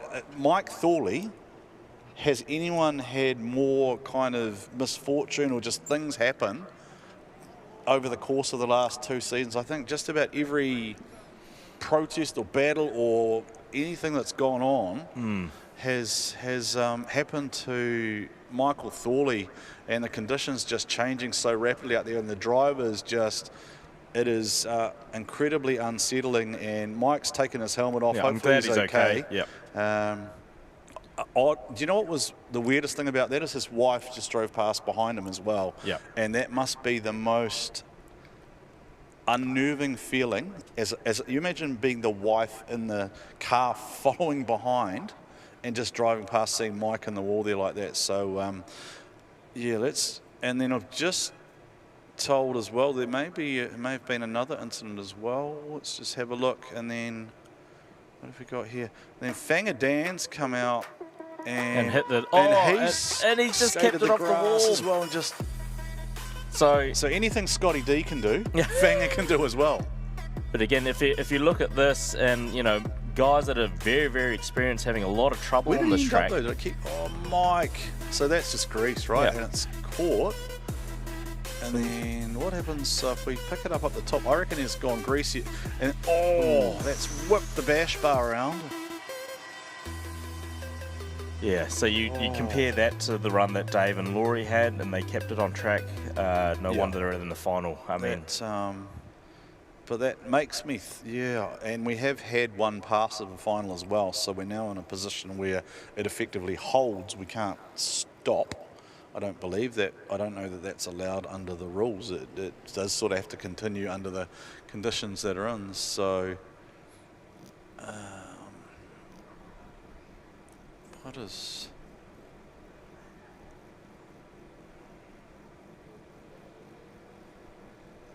So that should have just been, there is just some discussion going on there. So just for the purposes of those who are here, who are part of the cruise sessions, etc., the track is incredibly challenging at the moment. These are some of the best drivers in New Zealand, and they are finding it tough to stay on the track. So don't think that you can just jump on out there and go 50k an hour and nothing bad is going to happen. We would advise you to strongly limit your speed to 50k an hour till you get a feel for what it is like on that first corner, because you don't have a roll cage, you don't have a helmet on, you may have passengers in your car, so safety is going to be paramount here. And I mean, pending what the conditions are like, we may not even be able to let you actually out on the track because it is greasy, it is dangerous, there is rubber out there. That this is very different from a normal event that you would be able to cruise at, because you don't have 60 top drift cars leaving tyre rubber all over the surface and creating something that is effectively ice once it's got any precipitation on it. I mean, that is effectively what it is. If you were to take your car to Hampton Downs and you went on the full wet skid pad, that would effectively mimic what is going on now. So unless you want to back yourself to control it at 100k an hour, I would strongly advise caution. There is Mike Thorley. He does look like he's okay. Mike has just had, he will want to forget about this weekend. I think so. His face yesterday after that decision was overturned he was so dejected. And he's just, I know Mike and the team worked so hard and put everything into this to get Kim's car here. Hey, while we've got this recovery just going on, we will pay some bills, go to a quick commercial message, and be back with you shortly.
GT Radio. Experience ultra high performance.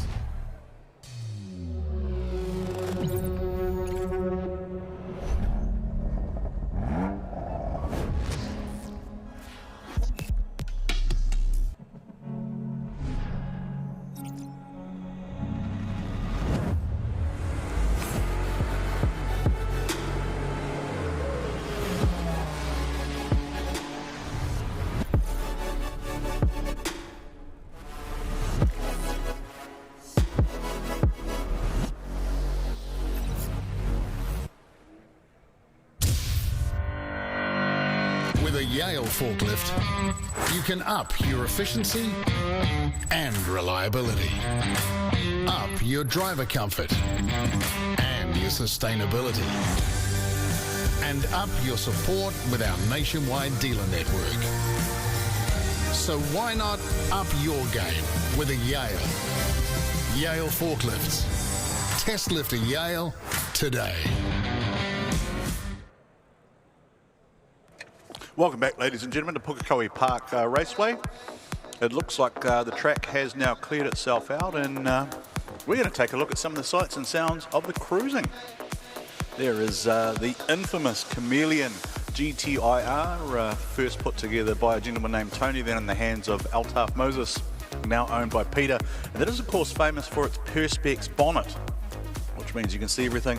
And the Fusion Aliens. the Fusion Alien? Who remembers the Fusion Aliens? We've all had one of those on our wall over the year, Keisuke. Yep. And usually you see a few of them floating around the crowd as well, getting thrown around like big old beach balls.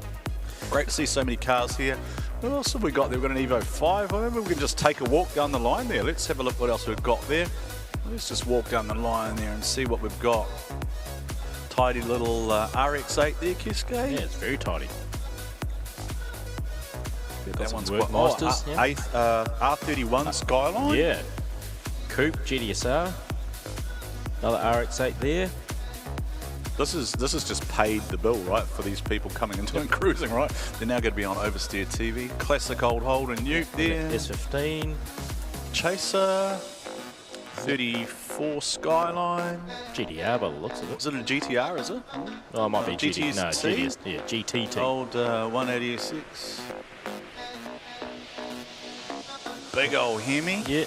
Troll DX you. Is that Justin Roode just wandering through there? Classic Honda. Accord. Holden wagon.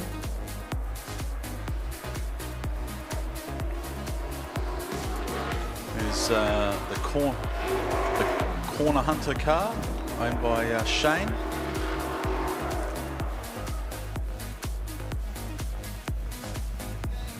A couple of classic rotaries there as well, Keisuke.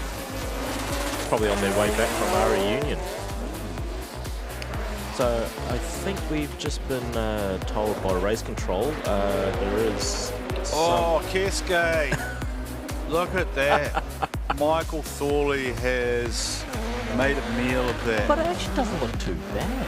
I mean, I think the bonnet going up looks worse than what it is. A little bit of the bent pipe frame in the front there, but I was looking at the wheel. I thought the wheel was a little back from where it should have been on the left-hand side. Yeah, maybe on the left, yeah.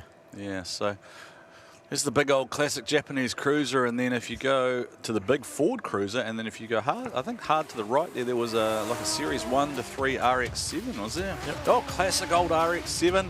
How Kiwi is that? That is super cool. Has it got the modules on it as well? Yep, most likely. Big air cleaners. ROHs or... ROHs, it's got some dish to it. What else have we got here? Another R31. Another R31. Oh, there's TIFF. So TIFF is the reigning queen of mod. Mitsubishi Owners Day happens annually at Hampton Downs. And then the new school. Yeah. GT86. Is that the GR or the GT? GT. GT, right. Another one of the... There's the D-Corp OGs. Yeah, Ceph line. Zafiro front, Workshop X bumper. Bungs 86. That's a cool car. STI version, probably 8, 9? 6? 7? 6? Yeah, No, the bug eye, I'm pretty sure. 370Z. 370Z. Why do we keep showing your stand of your t-shirts? How much did you pay these guys? Hello, Hello to Burger Fuel, our friends at Burger Fuel, feeding the crew on Friday night. The freak out, big old Ford.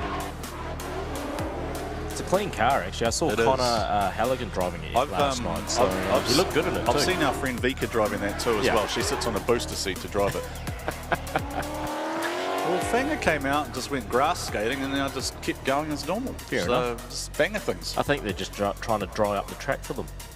They jokingly call Fanger Drift Dad, right? Because he's sort of, he's been around for that long, and he's taught everyone a lesson or two over the years. So Ben Jenkins in particular always references to that. So. Yeah, and Kurt Blackie as well. Where are we? Oh, there it is, the Kurt Whitaker original car. That's Donny D. Yeah, it's Drew Donovan. Drew Donovan. Welcome, Mr. Donovan. Donny D back in the house. Yeah. So for anyone that doesn't remember, he used to drive the Milwaukee S15, and then the Supra at a later date. Yep. Classic Holden. Those things are worth mega bucks They now. are, the SS. Oh, there's that. Now, behind that is the car that Stephen was talking about earlier with the big gold body kit on it. That's the Walkinshaw style body kit on the Holden, and behind this. Stephen was very excited about this, wasn't he? I think we need to get Stephen in for a cruising lap in that. That's pretty sweet. So if you own that, and it's on screen at the moment, I reckon Mr. McIvor might want to jump a nice ride for a little lap around Pukekohe for one final time. Look at that interior, that's beautiful as well. That could be a strong contender for that Smick Manaway award, I think. Yep. It was so shiny, it faded our camera.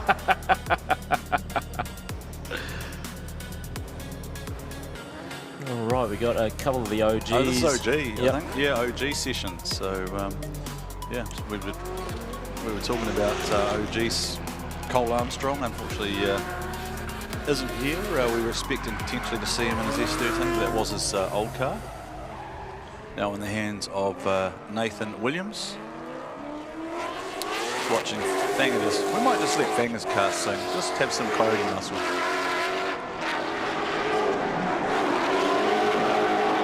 It looks dry now, doesn't it? Too wet. Then dry again.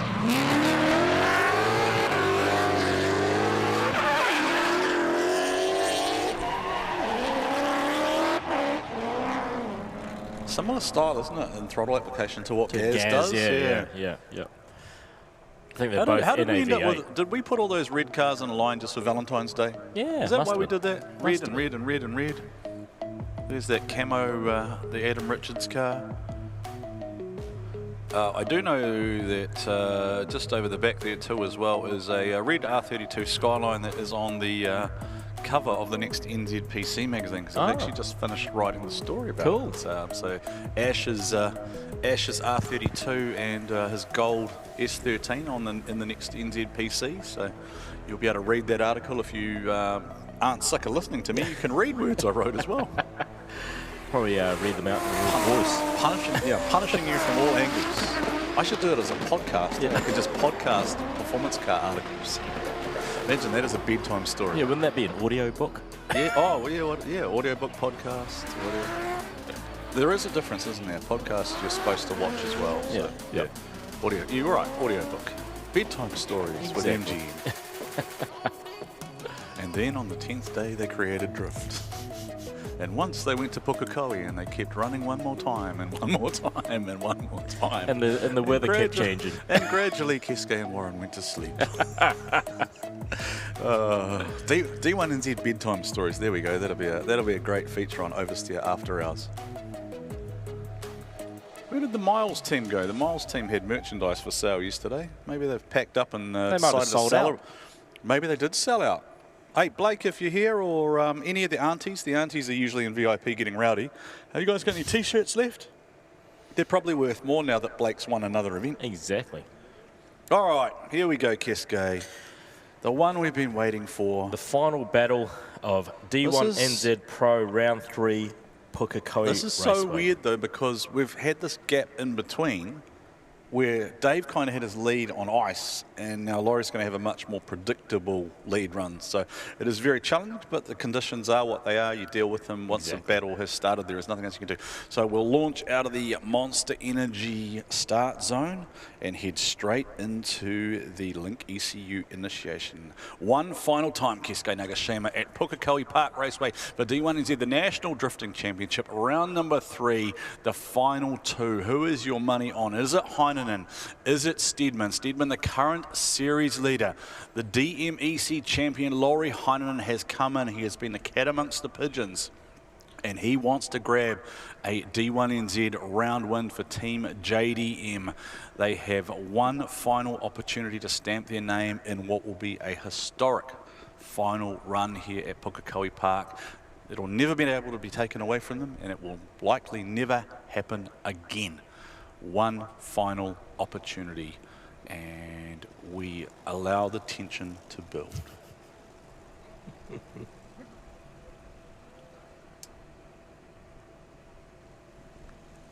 Okay, the awkward pause is not working for me. I was trying the New Zealand Idol pause. Yeah. I don't know what's going on. I think maybe my assumption is that Launch Monster Willie is midway through his dance initiation routine. I think so, I think Willie's probably dancing on the track. He's doing a rain dance. And that's why we keeping the rain away. Because Dave and Laurie are going to be sitting there as well, and they will almost be at a point where they'll be wanting to re-scrub. Yeah. Because those tyres will be cold now. They've just been sitting there. And I think that's what Willie's probably going to tell them now. It might be a re-scrub, because I think Dave's got a hand out the window saying maybe it is a re-scrub. Just trying to see whether there is a is there anything that we can see? Are they recovering something off track or just holding? Track looks relatively clear. Are the judges there? Sometimes one of the judges disappears. No, the judges are there, as far as we can see. Not there. No, maybe they're just waiting for the track to dry out. Make it consistent. Well, I don't know. Yeah, we can see the monster truck going off. So maybe it's it could be technical. I mean, we could be waiting for a drone to charge. Right. So there is a debate at the moment in terms of the drastic change in conditions as to whether it is appropriate to run the battle again in its entirety, given it did impact Dave and Laurie quite significantly, or whether they can run as they are at the moment. So that is a technical consideration. There is a lot on the line for both drivers, so they are just, I guess, reviewing the rule book, Keisuke, so that we get the right outcome here, because for Dave, vitally important, right? Like if Dave can grab the 100 points for a win as opposed to the 80 for second, then he would just about lock in for a season podium, right? From there, it's up to him. He'll be a top contender. Yeah, he's very unlikely to fall off the podium for the season. So where are we? We're down in the JDM pits. I think that's is that Mrs. Fink? Yes. It is Mrs. Fink. I can see Joe there next to her. I wonder what it's like to be Mrs. Fink, and to deal with some of the things that Luke does, which are very Luke Fink. She's got thick skin, I'll tell you that much. I think that would be an amazing interview. And that's Saxon there too, young Saxon. No, we look like we're clear, so I'm going to assume that they haven't changed over. So Lauri Heinonen off the line for one final time here at Pukekohe Park Raceway. He will lead away from Dangerous Dave Steedman in the Mimico sponsored Hydrolink machine, and they initiate into zone number 1, and it is Heinonen away, creating a bit of a gap. Dangerous Dave dives to the inside here, tries to create some proximity. Dave down the track, shortcuts the corner there, Keisuke. Possibly going to be a mark down, then another dive down from Dave Steedman. He's trying to reel Heinonen back in, but Dave has had an untidy chase there, and the conditions are going to be a serious factor in this battle. 100%. I mean, both of them did very, very well to adjust to the conditions. Obviously, their first run being in patchy conditions as we watch the GT Radio replay, hopefully. But yeah, it's one of those things that they've done very, very well, considering obviously they had to set up their cars to suit, and Yeah. Well, and the interesting thing is that they wouldn't have been able to do things, so No, they would have exactly. literally been driving the dry setup in the wet to start with, and then they've come back to a dry track now, which is certainly going to be more favourable to both drivers. We have just had a, so coming out of the pits at the moment is just one of our expression sessions, which we won't be commentating or doing anything over the top of, because quite frankly it is a long day. We'll drop a little bit of information in as and when we need to, but other than that we'll largely let you enjoy the sounds of screaming tyres, screaming engines and revs building here at Pukekohe Park for the final time. Do you think we've got enough there for... Do you think we've got enough there for a decision?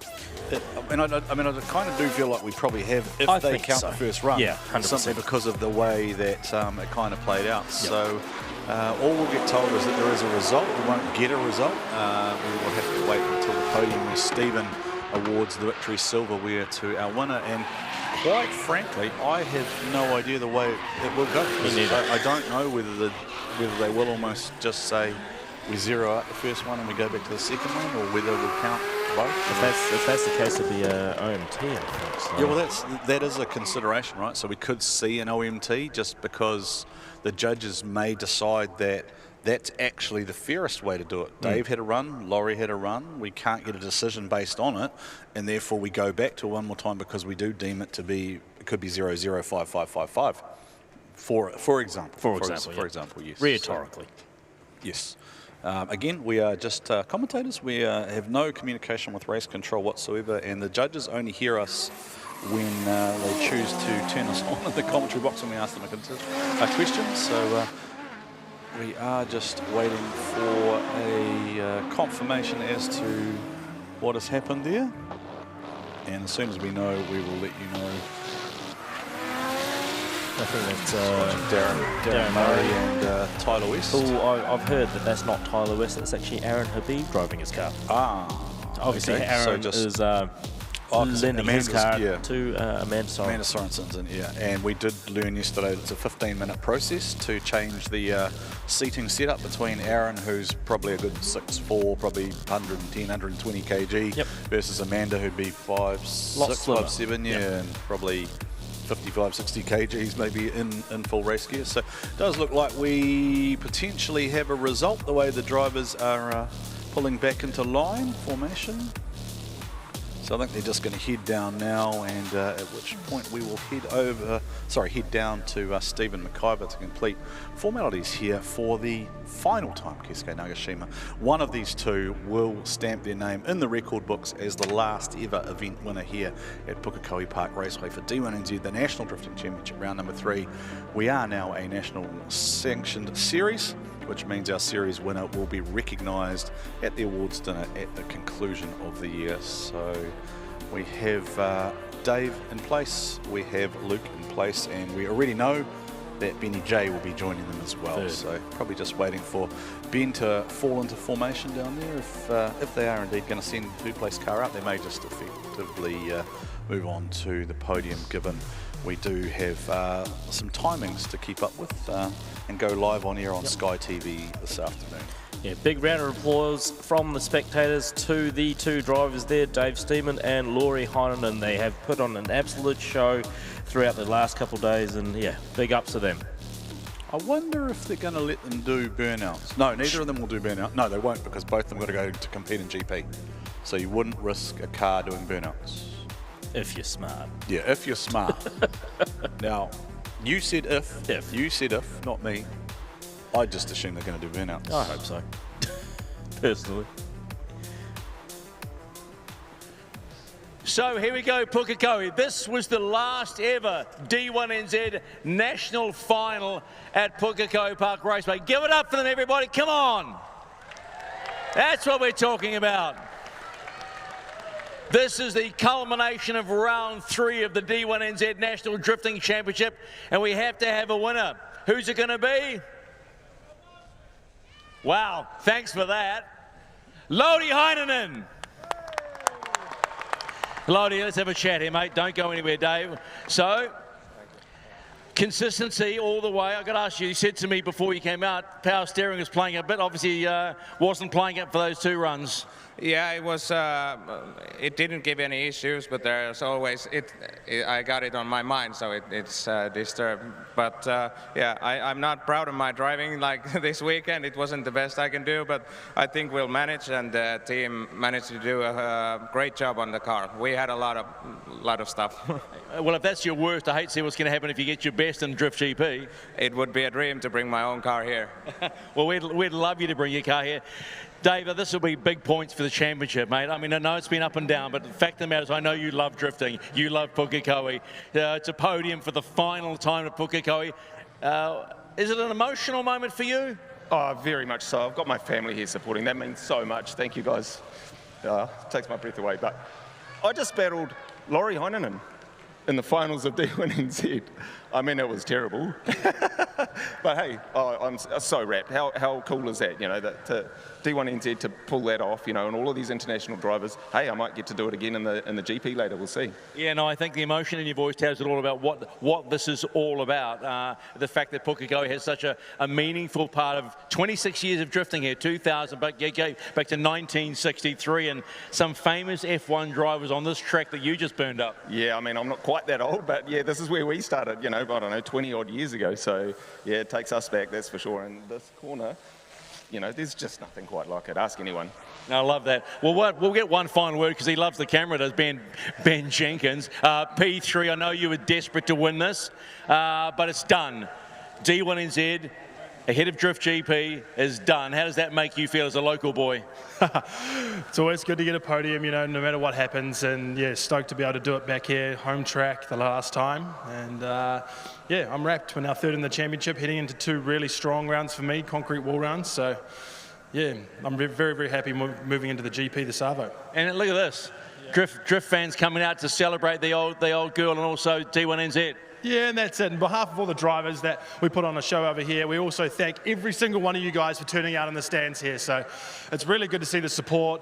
We haven't even started the GP yet, but it's going to be one hell of a show this afternoon, I can guarantee you. So thank you, everyone in the crowd. All right, you 3 gentlemen, if you could go up to the podium, please, the Ting Tools podium. Just follow, see, you go over that way, Ben, see that gap in the wall? Because you'll be first up. So now it's the official podium for round 3 of the Pro Division in D1NZ, the National Championship, for the last time. Not yet, settle down, you lot. In 4th position was Kurt Blackie, and in 3rd position in the Phoenix S15, give it up for Ben Jenkins.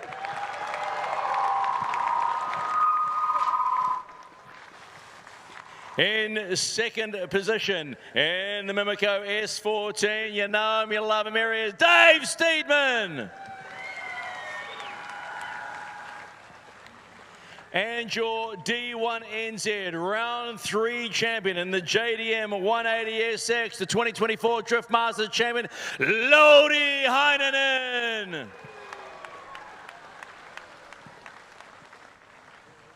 And that, folks, is your official podium for round 3 of the D1NZ Drifting Championship. Lauri Heinonen will also pick up a G-Shock watch. There are the trophies.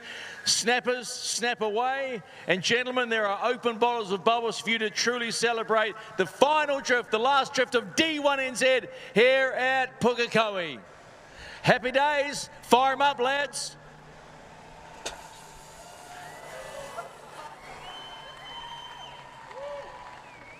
Now, gentlemen, you are permitted victory skids if you want to have a victory skid. I can't believe someone's turning us down. Oh, yeah. I'm assuming you want to do a victory skid. Well, I know Lauri Heinonen did. Folks, that is the final of D1NZ here at Pukekohe. One last time. Give it up for these drifters ahead of Drift GP. Come on, make some noise. So they will do some victory skids, and there's more activations coming your way this afternoon ahead of Drift GP. So in the meantime, we're going to take a break, be back at 1 o'clock live on Sky Sport. Until then, have a break, have something to eat from the food trucks, and we'll see you soon.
smell of tire smoke and race fuel in the morning. Ladies and gentlemen, boys and girls, this is Uncle Frank on the mic, and welcome to D1NZ Pukekohe. Hey, this is Dion, and this is D1NZ back at Pukekohe. Wow, 20 years since I've been here. Let's watch the action. Hey guys, I'm Justin Rood, co-founder of D1NZ and Drift Corp. So I look forward to seeing you all there, and it's going to be a cracker day. Let's go! You can go in deep. I can. Too deep. Really, you hit the end sort of thing. I need GPS to find my way back. Yeah, shit, that's deep. Kia ora. I'm Nick Steele, the professional, and this is D1NZ. Hey everyone, it's Kendall, and it's the place where the love of drifting started for so many. D1NZ Pukekohe. Hey, it's Tony G. Legends are made here. This place has shaped drivers, battles, moments, and entries that we'll never forget. This is Pukekohe, and this is D1NZ. Hey guys, it's SCM Steve the Maulder, Pukekohe Park. Wow, it's the final. A place that's created so many legends, and of course household names in New Zealand. Names like Fanged Animal House, and of course, Mad Mike Woodette. Well, you are the best, you'll get the two abreast.